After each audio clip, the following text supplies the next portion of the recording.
Hello, everyone. This is Cassandra Williamson coming to you from a holler in Eastern Kentucky.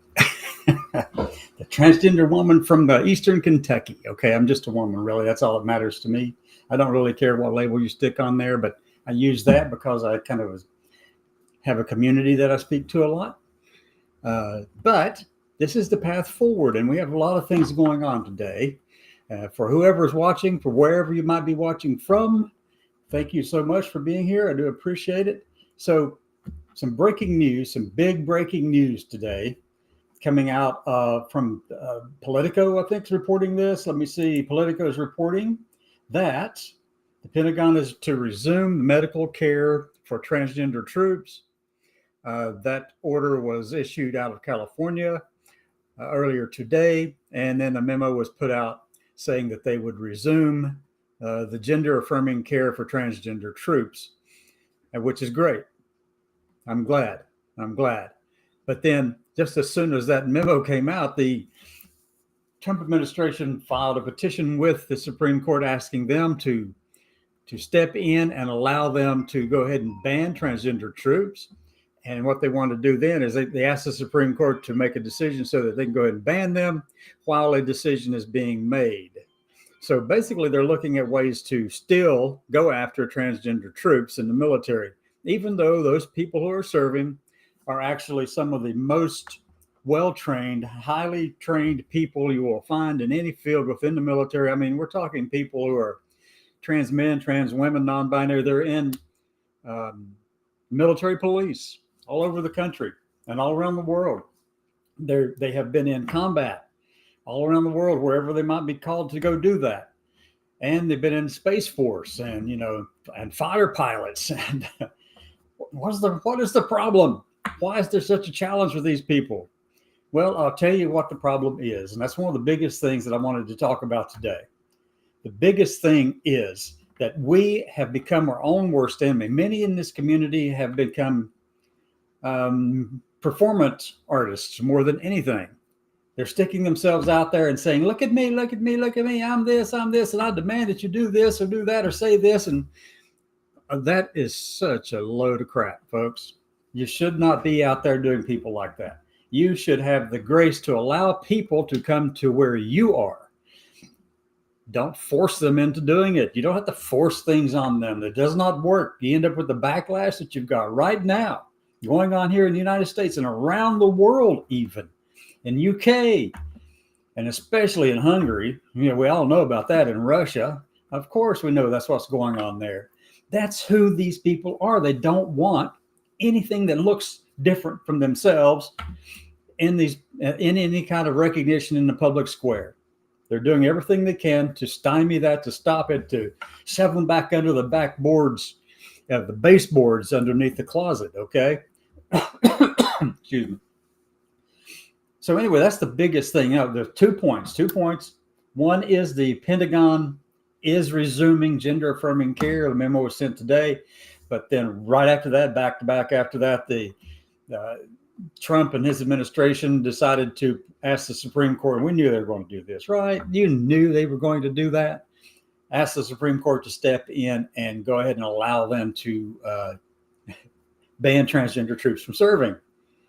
So now we're waiting for a ruling from the Supreme Court. And I don't know how quickly they'll act, but given the urgency that the Trump administration has placed upon our lives, from the first administration to the second one, we know that they're going to try to keep pushing and pushing and pushing. And, most Americans aren't that kind of horrible. They're not horrible people, folks. They're good people. Most Americans are good, decent human beings. They don't care who we are. They just don't want us. They don't want anyone, not just us. They don't want anyone doing stupid crap around kids. They don't want anyone doing something that's going to take away from the biological women and their rights and their privileges that they have amassed over 60 years or whatever it is now. Yeah, I mean, if you went through male puberty, you have no business being in the women's sports teams, on their teams. Okay, now I'm sure that doesn't include speed reading. It shouldn't include speed reading. I mean, really? Or throwing darts or billiards or anything like that. Those are skill sports and things. Totally different. Totally different.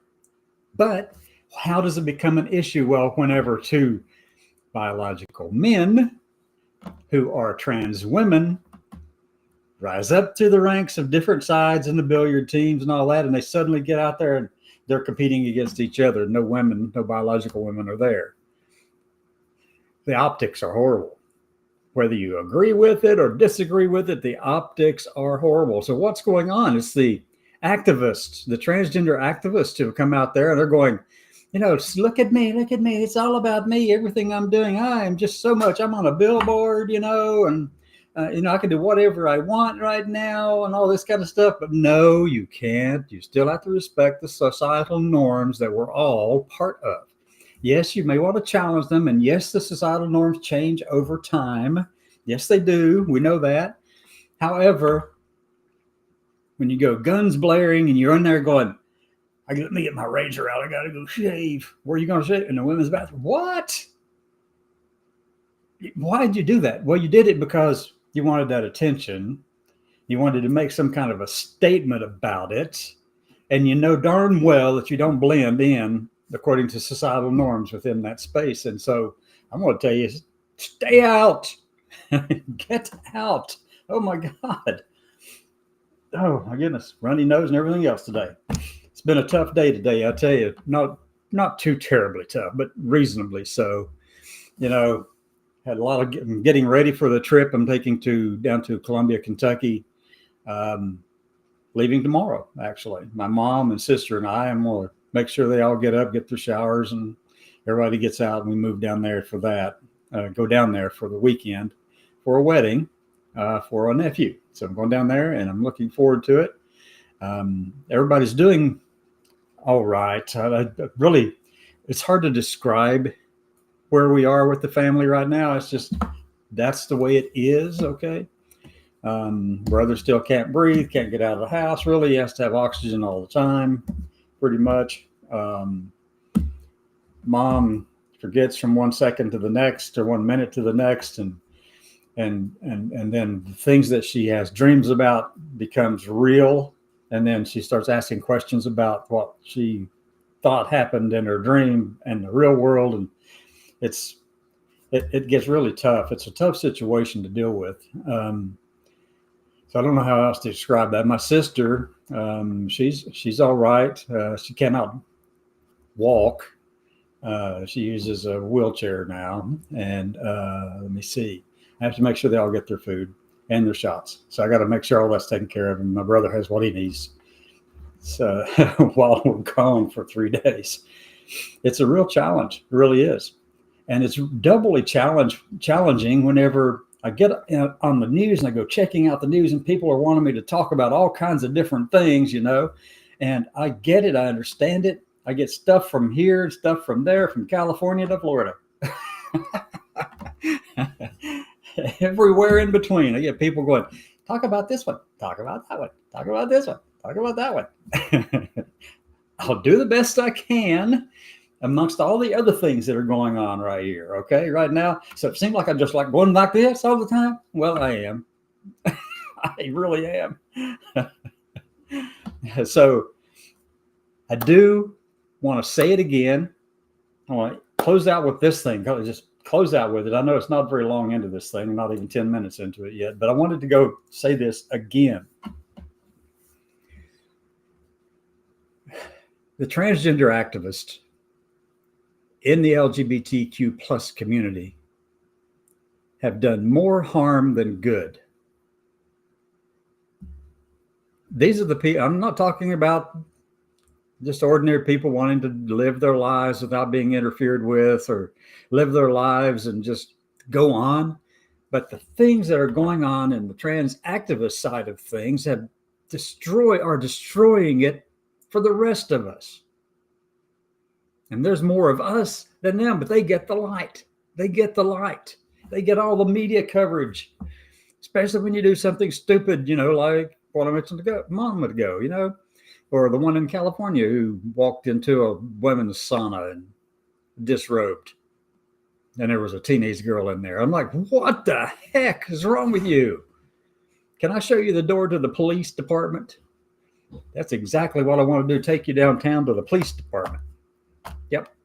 Say this person was doing this stupid thing in here, and I don't care what the law says. It was wrong. If you're in a state that allows you to do stuff like that, I hope you've got the brains and the sense of morality to not do stupid crap like that, because it gets used every time by somebody over on the right.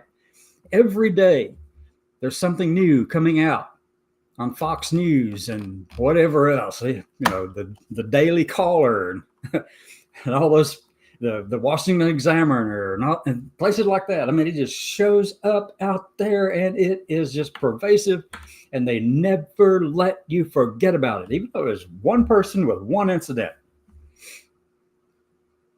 So if I find somebody doing stuff like that, I've said it repeatedly.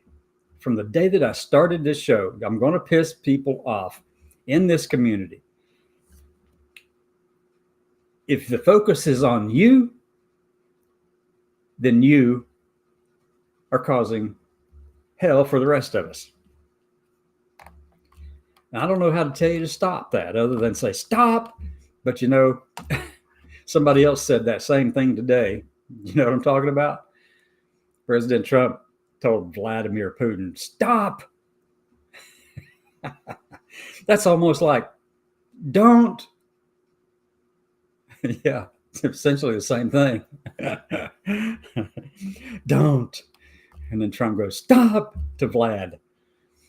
But I think it's more like, please, please, please, please, please, please, please don't. I want to be able to show America that I have control over this situation. And I know that, you're going to have to do this for me. Just this one little thing. Just ignore the shower thing. But go ahead and just do this one little thing for me, and we'll be good. I'll let you take over Crimea and parts of Ukraine if you let me take over Canada and Greenland and Panama Canal. Yeah, that's what it's all about. Stop, so we can have a fair game of this. Stop, so I can get Canada. Stop, so I can get Greenland. If you do it now, we can all get something out of this. That's Trump's thinking. That's all it really is. Trump just thinks like, what can I get from this? How much he has no strategic thinking beyond just the business acumen side. And he's very smart business-wise. Very smart, very, very good at negotiating and doing all of that. He's done it so well for so long. And yeah, he's been in trouble all this time. He's still a felon. He's still this. He's still been bankrupt 3 or 4 or 5 times. I don't know how many times now.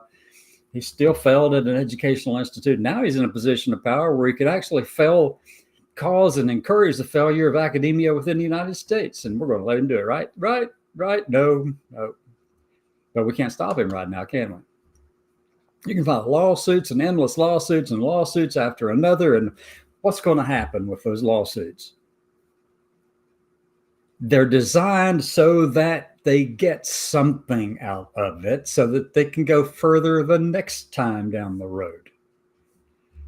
That's what legislation is all about. Whenever you see legislation that goes after trans people and LGBT people and abortion issues and stuff like that, whenever you see this legislation coming up and they can't get the big bill that they want to go through, the big, beautiful bill they want to go through, well, they'll back up a little bit and try to work it another way.